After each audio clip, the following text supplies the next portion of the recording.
Good afternoon. It's Tuesday, June 8th. I wanted to share a short devotion with you today out of something I was reading this morning in the book of Job. Of course, you know the story of Job, most of you, of his devastating thing that happened early in the book where he loses almost everything except for his own life and the life of his wife, basically all of his fortune, all of his children, all of his hired hands, everything. He lost everything, and even his health to some degree.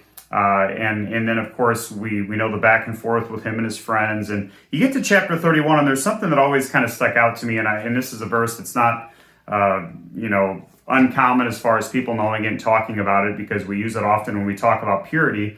And that's chapter 31, verse 1, when Job said, "I've made a covenant with my eyes. How then could I look at a young woman?" And knowing the story of Job, of course, we know that he's married. We also know that he was a godly man, that he walked with the Lord, that he was upright. And that was part of the story that sticks out, that Job was walking with God, and yet he faced such incredible tragedy in his life. And in this part of the story, as he's talking with his friends, he's sharing about how he's seeking to walk with God. And that verse, "I've made a covenant with my eyes, how then could I look at a young woman?" You know, we talked this past Sunday morning in our worship service in the messages. We were talking about the church undivided, and we talked about this need that we have to really focus on bringing glory to God, and that's the goal of everything. The goal of our discipleship, the goal of our church unity, is to bring glory to God. And the last verse that we read, the last verse in the series, as we entered into chapter 11, verse 1 of 1 Corinthians, when Paul said, "Imitate me as therefore I also imitate Christ." And we talked about how that ought to be something that we long for, that we're walking so closely with Jesus that others could follow us. And in following us, they're not following us ultimately, they're following Christ. And Job gave a great example of that here, because the world says, oh yeah, you can look as long as you don't touch. You can look at other women. You can do this, pornography and lust and all of these different things. As long as you don't touch, it's okay. And even, of course, some would say, even if you touch, it's okay.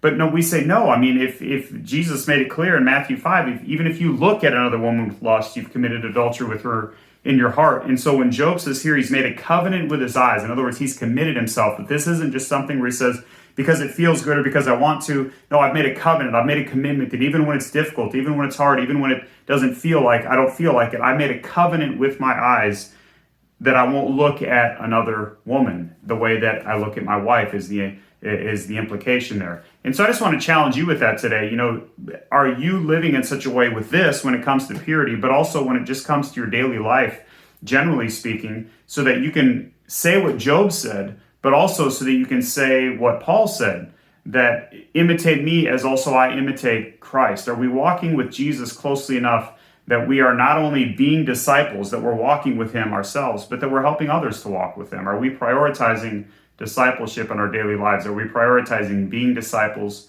who make disciple makers? So challenge you with that today. I hope you have a great day. Hope to see you tomorrow evening for family fellowship devotions right here at our church building. We've got supper at 5:45, followed by family fellowship devotions from 6:30 to 7:30.